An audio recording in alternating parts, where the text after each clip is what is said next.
Every time I defecated, Mother would lick my anus. Do you feel uncomfortable? Most people would.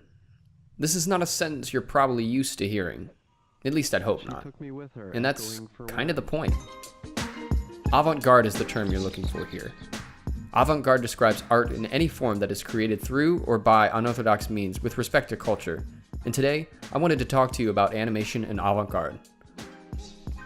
So, why don't we see these pieces in mainstream media?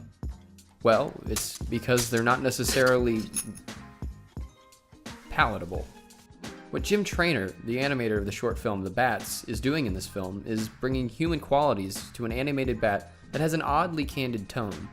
It's supposed to be you and me, slaves to routine and dogma. We relate to this film's nihilistic message. We come and go, but the world keeps spinning.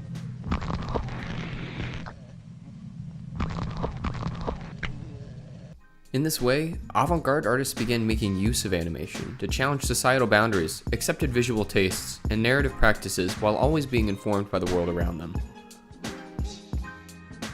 An example might be Martha Kohlberg's animations.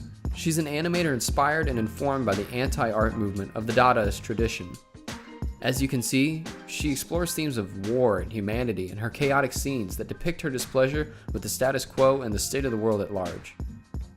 She brings the collage and nonsensical aesthetic of the Dadaist movement to a more modern political climate.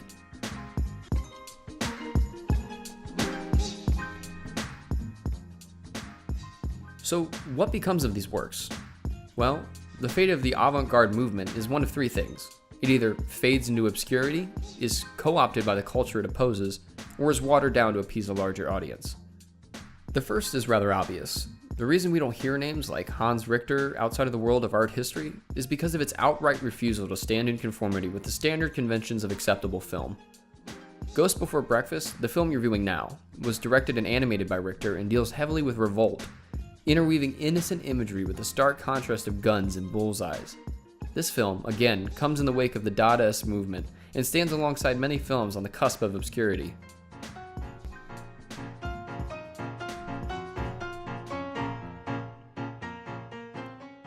Secondly, avant-garde is co-opted by the culture it opposes. This might be confusing, but have you ever seen this painting? I'll bet you have. It's by Salvador Dali, and it's called Persistence of Memory.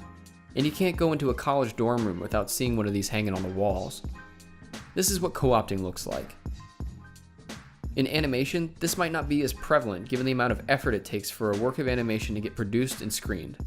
However, it might look a little something like Spirited Away, an incredibly popular film that deals with themes of consumerism, greed, and the very human condition of selfishness. It is now one of the most well-received films of the 21st century, with t-shirts still being sold at Hot Topic. What once opposed culture has now become a part of it. Avant-garde animation is also watered down to appease a larger audience. In other words, it's taken from its original context and used for a more quote-unquote palatable viewing experience. Take Ralph Bakshi's Heavy Traffic, for instance.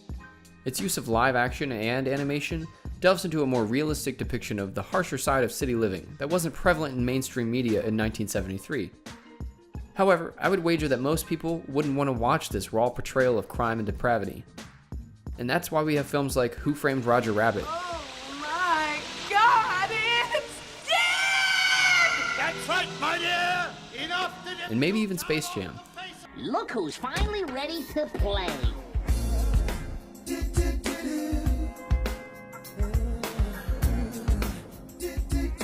Let's see if I remember how to do this.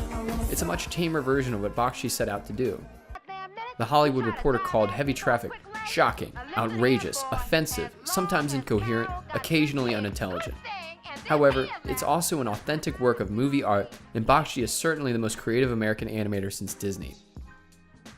For more examples of what I'm talking about, look towards commercial animators whose work becomes geared towards selling a product rather than relaying a profound message. This, of course, is more often than not by the artist's own doing.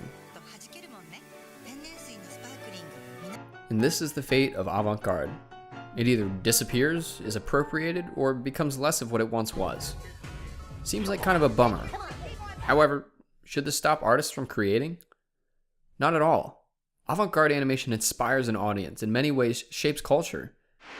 It might not shape it in the exact way it desires, or with the immediacy with which it evokes a reaction, but it is always a step in the right direction.